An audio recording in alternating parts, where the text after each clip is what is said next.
बिस्मिल्लाहिर्रहमानिर्रहीम। अस्सलाम वालेकुम स्टूडेंट्स, क्या हाल हैं जी। अल्लाह से दुआ करता हूँ कि आप सब खैरियत से होंगे। स्टूडेंट्स, आज हम काउंट डाउन बुक 6 जो है उसका यूनिट नंबर 13 हमने स्टार्ट किया हुआ है। 13B एक्सरसाइज हमने करनी है।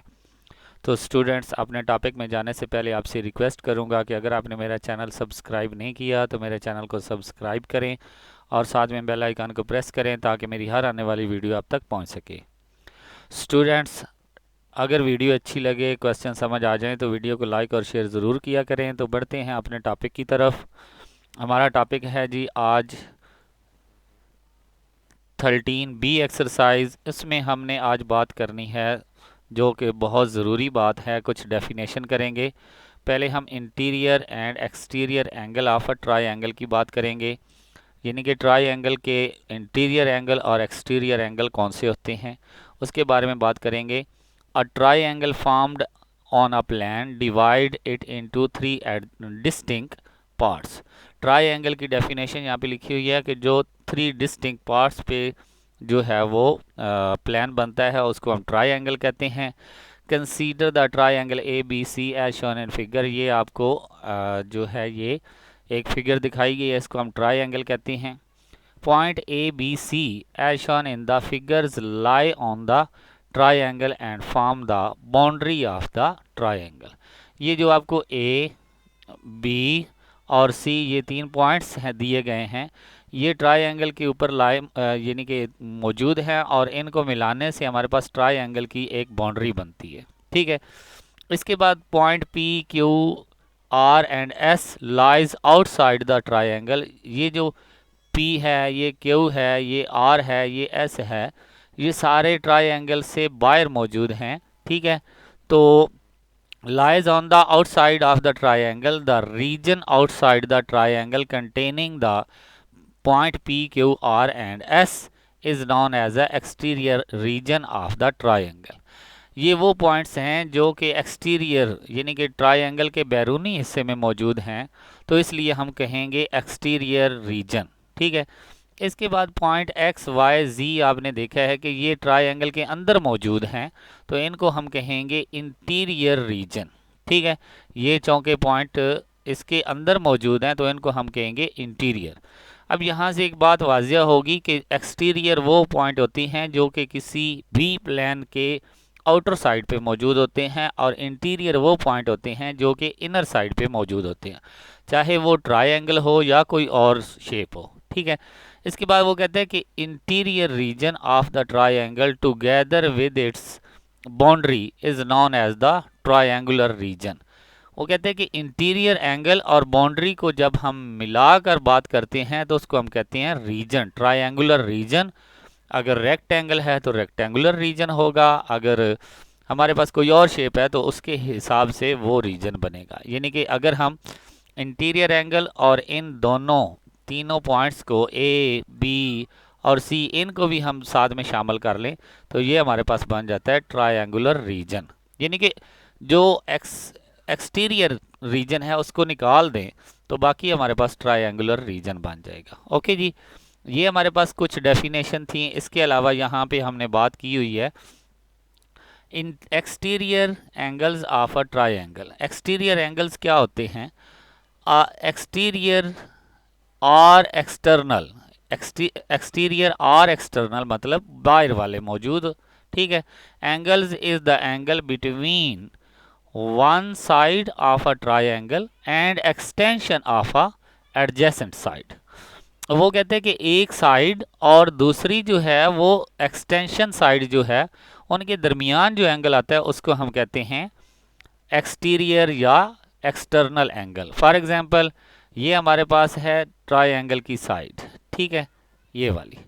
लेकिन इस साइड की जो हमारे पास ये आगे एक्सटेंशन यानी कि हमने इसको आगे जो बढ़ाया इसको हम एक्सटेंशन लेंथ कहते हैं। ठीक है।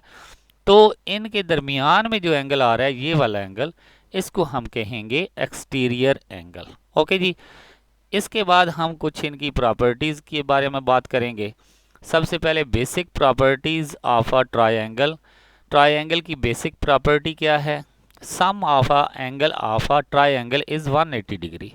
ये आपने एक अपना प्रैक्टिकल करना है कि आपने अपनी ज्योमेट्री बॉक्स में से आपने सेट स्क्वायर लेने हैं, ठीक है।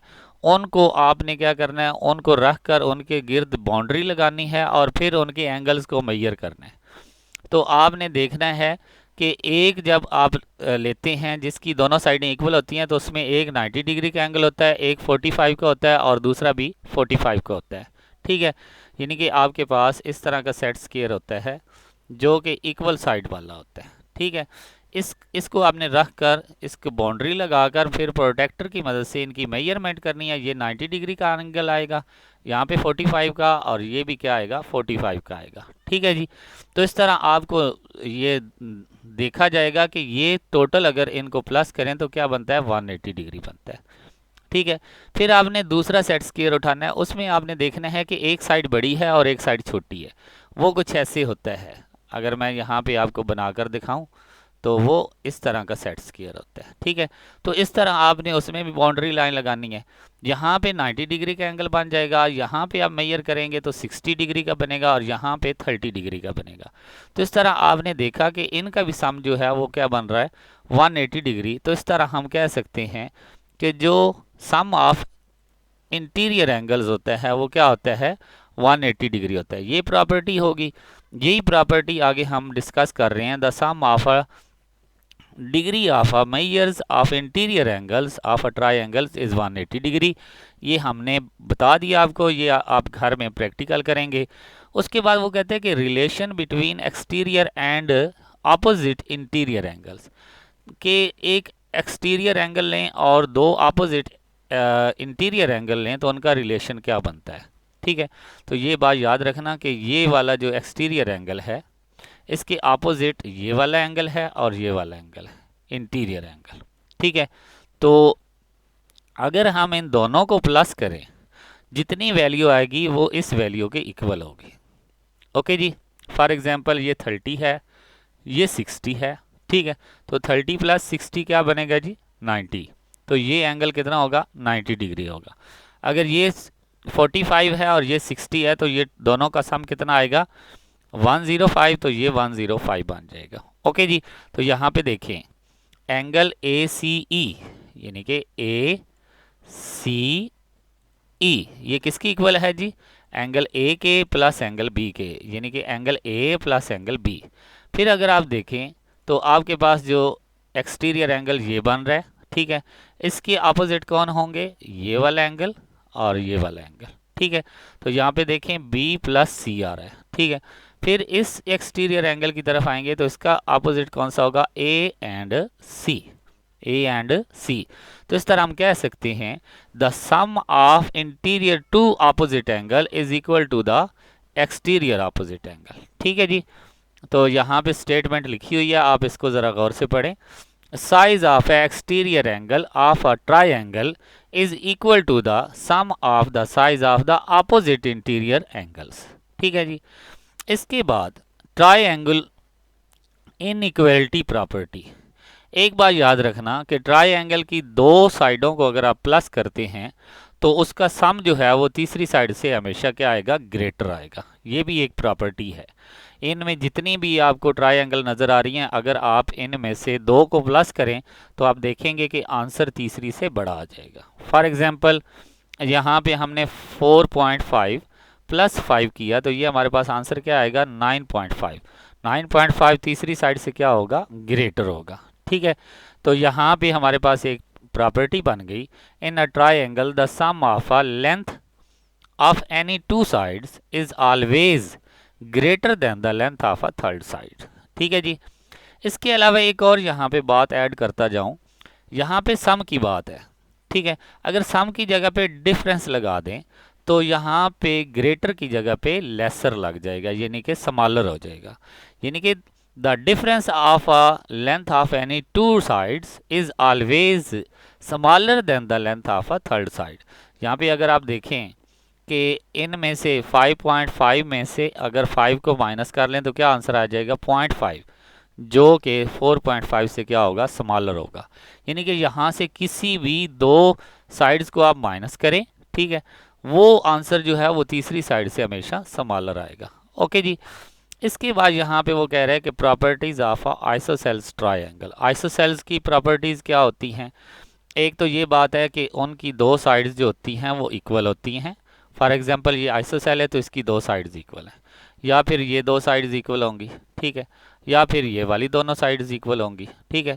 इन दोनों साइड्स के साथ जो एंगल आते हैं, जहाँ से ये स्टार्ट होती हैं angle opposite equal side of a triangle are equal, ठीक है।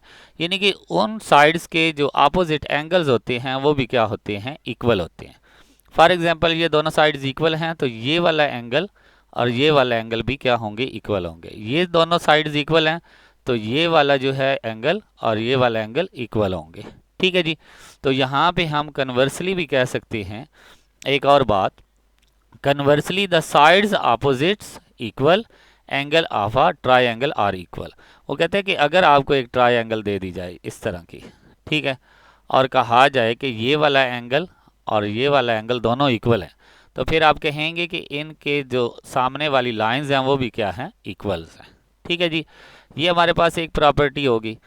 और इसके अलावा हमारे पास जो बात है वो ये है कि हमने देखना है कि अगर हम कोई भी ट्रायंगल ड्रॉ करें, ठीक है, उसका सम जो होता है एंगल्स का वो क्या होना चाहिए? 180 डिग्री होना चाहिए, ठीक है।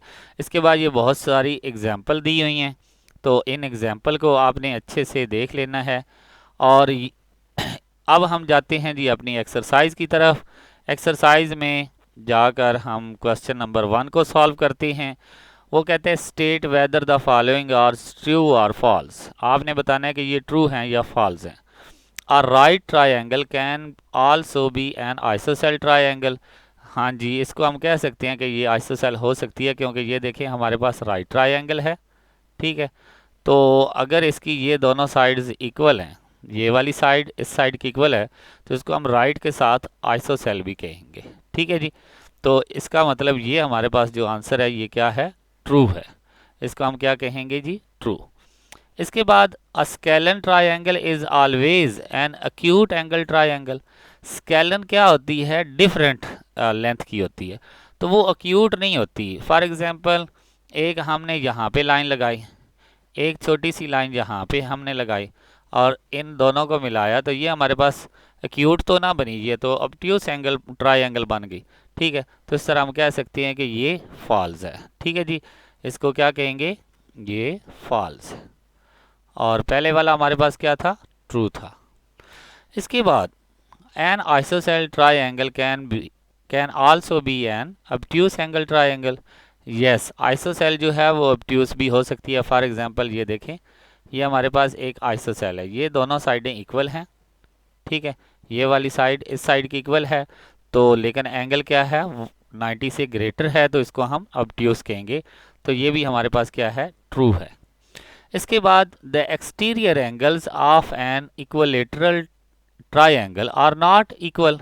नो, इक्वल होते हैं ये। फॉर एग्जांपल तीनों साइड्स हैं, ठीक है, ये तीनों इक्वल हैं, ठीक है।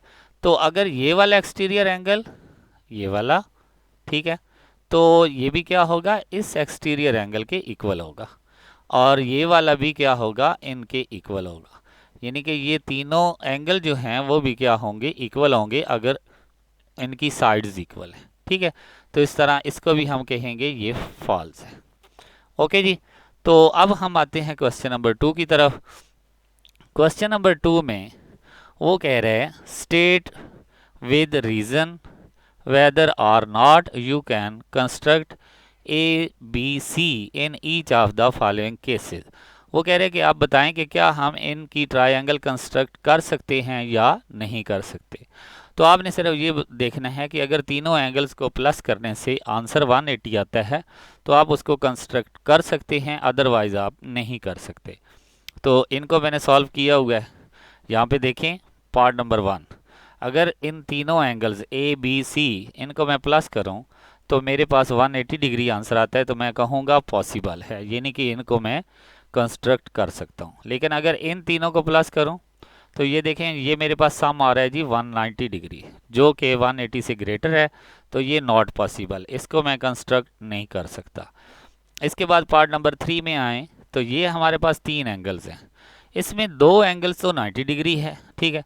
जब ये 90 प्लस 90 दूसरी साइड पे माइनस हो जाएगा 180, तो ये तो एंगल ज़ीरो आ जाएगा, तो ज़ीरो किसी का भी एंगल नहीं होता।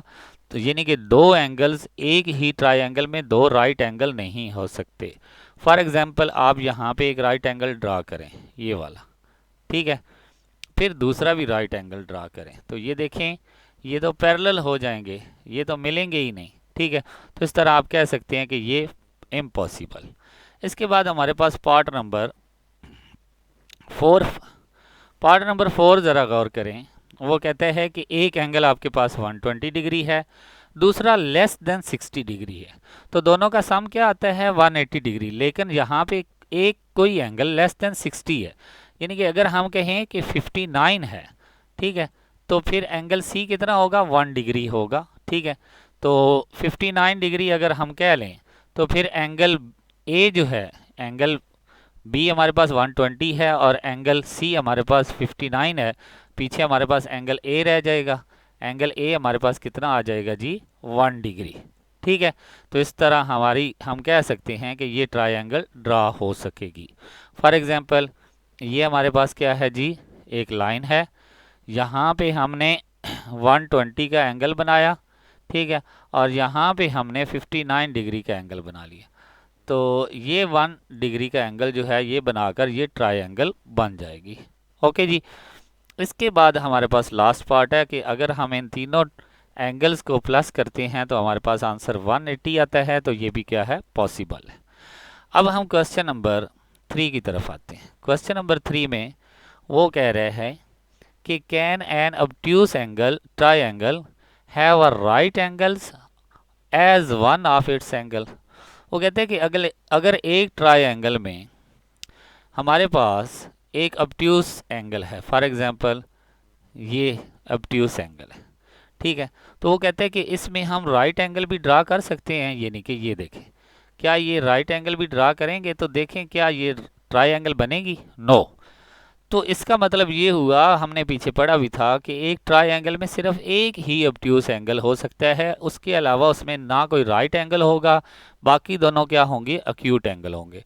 तो इस तरह चूँकि, और एक बात कि अगर इस तरह हम इनको करें तो हमारे पास सम ऑफ एंगल्स जो है वो 180 से ग्रेटर हो जाएगा, ठीक है, क्योंकि 120 तो ऑलरेडी मौजूद है, ठीक है, 120 ऑलरेडी मौजूद है, वो ऑब्ट्यूस एंगल है। फॉर एग्जांपल ऑब्ट्यूस हमारे पास 91 है, 91 ये ऑब्ट्यूस है, इसमें एक और हम राइट एंगल प्लस कर देते हैं तो ये तो 181 हो जाएगा। 181 क्या है, 181 हमारे पास 180 से ग्रेटर है, तो इस तरह ये इम्पॉसिबल, ठीक है।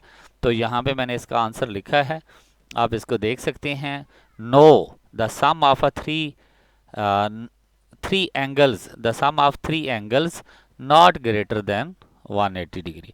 यानी कि आपका जो है वो तीन एंगल्स का जो सम है, यहाँ पे आपने एंगल जो है वो लिख लेना है, जो थ्री एंगल्स का सम है वो 180 से ग्रेटर नहीं होना चाहिए, ठीक है जी। इसके बाद क्वेश्चन नंबर 4 है, is it necessary for a two angles of a right angle triangles to be acute. वो कहते हैं कि ये ज़रूरी है कि एक राइट एंगल आपने ट्रायंगल बनाई है, उसमें जो बाकी दोनों एंगल्स हैं वो क्या हमारे पास एक्यूट एंगल ही होंगे। तो यस, ये हम कह सकते हैं, क्योंकि एक 90 का हो गया और बाकी दोनों का जो सम है वो भी क्या होगा 90 डिग्री होगा। तो ज़ाहिर सी बात है, अगर दो का सम 90 डिग्री आता है तो उसको हम क्या कहेंगे एक्यूट एंगल, ठीक है जी। इसके बाद यहाँ पे मैंने इसका भी आंसर लिखा है, yes the sum of a two acute angles is 90 degree. Okay जी।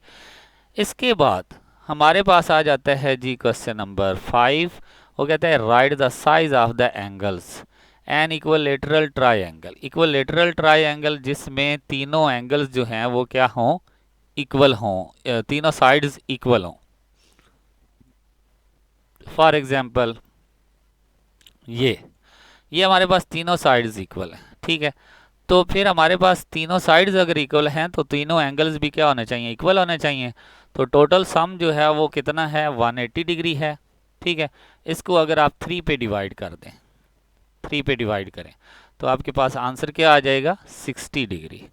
तो इसका मतलब आपका हर एंगल जो है वो 60 डिग्री होगा, ठीक है जी। तो इसका मैंने आंसर लिख दिया है, यहाँ पे देखें क्वेश्चन नंबर 5 पार्ट 1, 60 डिग्री पहला एंगल, दूसरा भी 60, तीसरा भी 60 होगा। इसके बाद दूसरा part ISOCELL triangle, right triangle. एक तो वो कह रहे हैं कि राइट है, फॉर एग्जांपल ये हमने राइट ट्रायंगल बनाई है, ठीक है। तो ये हमारे पास आ गया जी 90 डिग्री, 180 में से 90 तो ये बना लिया, पीछे क्या रह गया 90। 90 डिग्री अगर आप 2 पे डिवाइड करें तो आपके पास क्या आ जाएगा 45 डिग्री। इसका मतलब बाकी दोनों एंगल जो हैं वो क्या बनेंगे 45 डिग्री बनेंगे। तो इस तरह हमारे पास इसका आंसर भी मैंने लिख दिया है, एक 90 डिग्री होगा, ये part number 2 90 degree and 45 degree. Okay जी। इसके बाद हमारे पास क्वेश्चन नंबर 6 है, वो कहते हैं कि the internal angles of a triangles are in the ratio. Internal जो एंगल्स हैं उनकी ये रेशो दी हुई है, ठीक है। Find the size of its greatest angles, what type of a triangles. तो ये बताएं कि इसमें सबसे बड़ा एंगल कौन सा है, ठीक है, ये रेशो दी हुई है, और ये किस टाइप की जो है ट्रायंगल है, ठीक है। तो यहाँ पे मैंने इसको सॉल्व किया है क्वेश्चन नंबर 6 को। ये देखें, पहले तो आप सम ऑफ एंगल्स लिखेंगे, वो आपके पास कितना होता है जी 180 डिग्री। फिर आप रेशो लिखेंगे, रेशो कितनी है जी 2:3:5। तो सम ऑफ रेशो कितना बन जाएगा 10 बन जाएगा। अब आपको पता है साइज कैसे निकालते हैं, रेशो को सम पे डिवाइड करके मल्टीप्लाई जो टोटल सम होता है उससे करते हैं, ठीक है। तो साइज ऑफ अ ग्रेटेस्ट, तो रेशो में जो सबसे बड़ी वैल्यू है वही ग्रेटेस्ट एंगल होगा, तो वो हमारे पास है 5 divided by sum of ratio क्या आएगा 10, और मल्टीप्लाई सम ऑफ एंगल क्या आएगा 180। तो ये 0 0 से कट जाएगी, पीछे रह जाएगा 5 मल्टीप्लाई 18, 5 मल्टीप्लाई 18 क्या होता है 90 डिग्री। तो ये क्या होगी, कौन सी ट्रायंगल होगी, is a right angle triangle. Okay जी।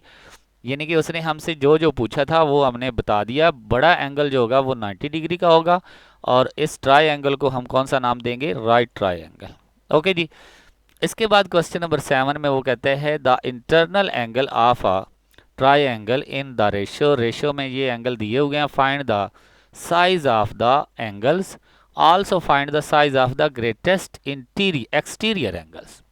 वो कह रहे हैं कि सबसे बड़ा एक्सटीरियर एंगल भी आपने फाइंड करना है, और साथ में तमाम एंगल्स की वैल्यू भी फाइंड करनी है। तो ये भी मैंने सॉल्व किया है क्वेश्चन नंबर 7। इसी तरह यहाँ पे मैंने बनाया है, यहाँ पे देखें ये सम लिखा, ठीक है, उसके बाद इनकी रेशो लिखी, रेशो के बाद सम ऑफ रेशो लिया।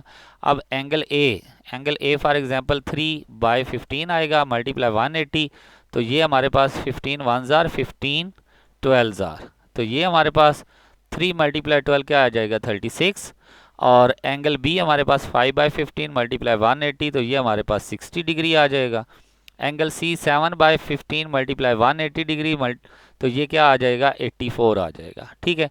तो ये हमारे पास हैं जी एंगल यहाँ पे डायग्राम में, ठीक है, मैंने शो कर दिया और इनकी वैल्यू लिखी है, ठीक है। इसके बाद हमने देखना है कि ये हमारे पास एक्सटीरियर एंगल है, एंगल 1, एंगल 2, एंगल 3। तो हमने पीछे पढ़ा था कि जो एक्सटीरियर एंगल होता है वो अपने अपोजिट इंटीरियर 2 एंगल्स के सम के इक्वल होता है। तो अगर 1 हम लेंगे तो वो 60 प्लस क्या होना चाहिए 84, तो 60 प्लस 84 क्या बनता है 144। अगर एंगल 2 फाइंड करें तो उसके अपोजिट कौन से बनते हैं जी, ज़रा देखें। अगर हम ये वाला एंगल फाइंड करना चाहते हैं तो इसके अपोजिट 36 एंड 84 है, तो इनको प्लस करेंगे तो 120 आ जाएगा। अगर आप एंगल 3 फाइंड करना चाहते हैं तो इसके ऑपोजिट कौन से होंगे 60 एंड 36, तो इनको प्लस करें तो क्या बनता है जी 96। तो इस तरह हमारे पास जो सबसे बड़ा एक्सटीरियर एंगल है वो 1 है, और उसकी वैल्यू कितनी है जी 144। तो इस तरह हम कहेंगे ग्रेटेस्ट एक्सटीरियर एंगल वो क्या है 144 डिग्री। ओके जी। इसके बाद हमारे पास क्वेश्चन नंबर 8 में हम आते हैं। क्वेश्चन नंबर 8 में वो कहते हैं कि one angle an isosceles triangle is 100। Isosceles triangle है, उसमें एक एंगल 100 डिग्री का है। Find the size of each of the other 2 angles, तो बाकी दोनों एंगल्स का आप साइज बताएं, ठीक है। तो यहाँ पे मैंने इसको भी सॉल्व किया है। यहाँ पे देखें ये हमारे पास एंगल है जी 100 डिग्री का, ये बाकी दोनों एंगल्स हैं। और आपको पता है ये आइसोसेल है और आइसोसेल में दो साइड्स इक्वल होती हैं और उनसे बनने वाले दो एंगल्स भी क्या होते हैं, इक्वल होते हैं। तो अगर हम इसको x कहेंगे तो ये भी क्या होगा, x होगा। तो हम कह सकते हैं कि angle A plus angle B plus angle C कितना होता है जी, 180 डिग्री होता है। इसमें एंगल A हमारे पास 100 डिग्री है, एंगल B x है और एंगल C भी क्या है, x है। तो x प्लस x क्या हो जाएगा, 2x, और ये 100 इधर प्लस हो रहा है, दूसरी साइड पे आकर माइनस हो जाएगा। 180 माइनस 100 क्या आ जाएगा, 80, और ये 2 जो है इधर मल्टीप्लाई हो रहा है, दूसरी साइड पे डिवाइड, तो 80 डिवाइडेड बाई 2 40 डिग्री। इस तरह हम कह सकते हैं कि एंगल बी भी 40 डिग्री का है और एंगल सी भी 40 डिग्री का है। ओके जी। इसके बाद हमारे पास क्वेश्चन नंबर 9। क्वेश्चन नंबर 9 में वो क्या कह रहा है, one of the base angle of an isosceles triangle is 54, find its vertically angle. हमने इसका वर्टिकली एंगल फाइंड करना है, उसकी बेस जो है वो 54 एंगल के साथ है। ठीक है, तो यहाँ पे मैंने इसको भी जो है वो सॉल्व किया है। यहाँ पे देखें, इसके बेस एंगल ये हमारे पास 54 है, अगर ये 54 है तो दूसरा भी क्या है, 54 है, क्योंकि हमारे पास ये क्या है, बेस आइसोसेल ट्राइंगल है। तो जो हमने फाइंड करना है वर्टिकली वो, उसको हम कहेंगे x। ठीक है, तो अब angle A plus angle B plus angle C is equal to 180 degree.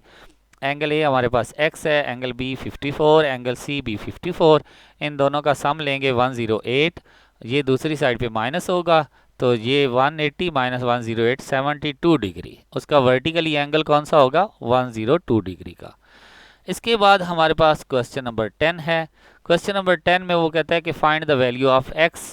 इसमें आपने x की वैल्यू फाइंड करनी है।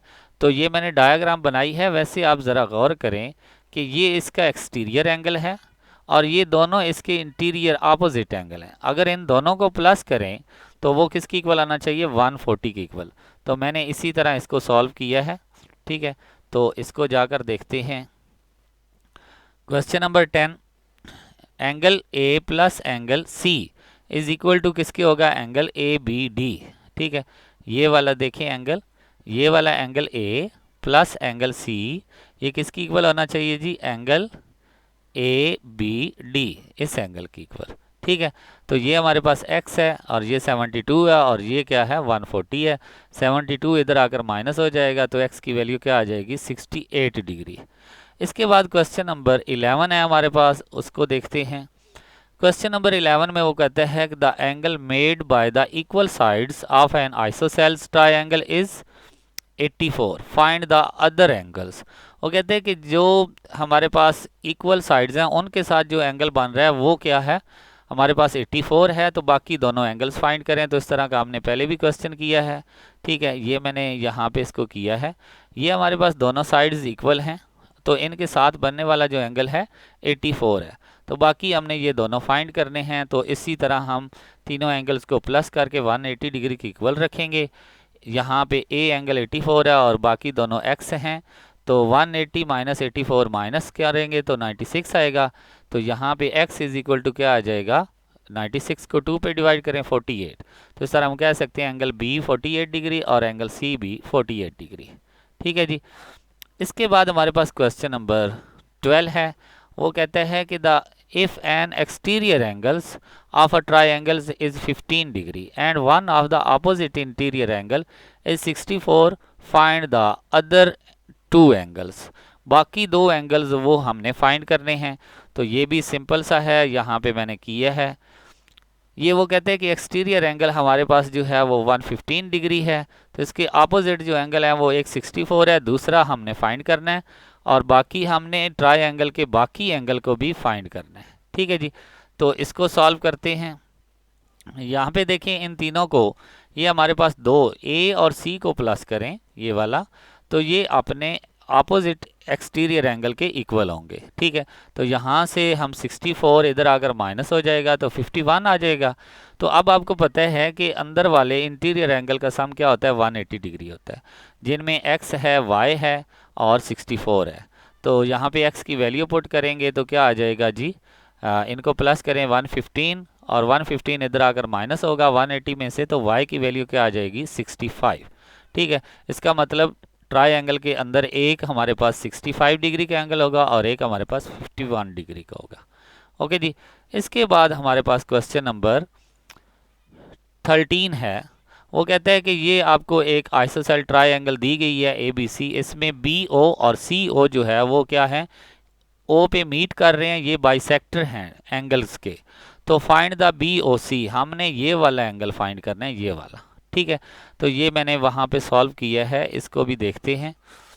ये हमारे पास ट्रायंगल है, इसमें ये एंगल दिया हुआ है, तो ये दोनों साइड्स इक्वल हैं, तो इसका मतलब इनसे बनने वाला ये वाला एंगल और ये वाला एंगल भी क्या होंगे, इक्वल होंगे। ठीक है, तो पहले हम B और C की वैल्यू निकालते हैं। तो B और C की वैल्यू निकालने के लिए 64 प्लस 2x, तो ये बन जाएगा 2x, ये इधर 2 आकर डिवाइड होगा, 64 माइनस करेंगे तो 116, तो 58 हमारे पास एंगल आ जाएगा B। ठीक है, अब वो कहते हैं कि ये जो हमारे पास BO लाइन है, ये BO लाइन ये क्या कर रही है, बाइसेक्ट कर रही है। बाइसेक्ट का मतलब है दो इक्वल पार्ट्स बना रही है, ये वाला एंगल और ये वाला एंगल बना रही है। ठीक है, तो बाइसेक्ट का मतलब एंगल 1 एंगल 2 जो हमने नाम दिए हैं, ये असल में क्या है, x के हाफ हैं, यानी कि टोटल x है और उसका हाफ लेंगे तो वो बन जाएगा 29 डिग्री, यानी कि ये हमारे पास 29 डिग्री और ये एंगल 1 भी हमारे पास क्या आएगा, 29 डिग्री। ठीक है, तो अब आपने देख लिया कि ट्रायंगल हमारे पास, ये वाली जो ट्रायंगल है, इसमें ये भी 29 डिग्री है और ये भी 29 डिग्री है, और ये हमने फाइंड करना है।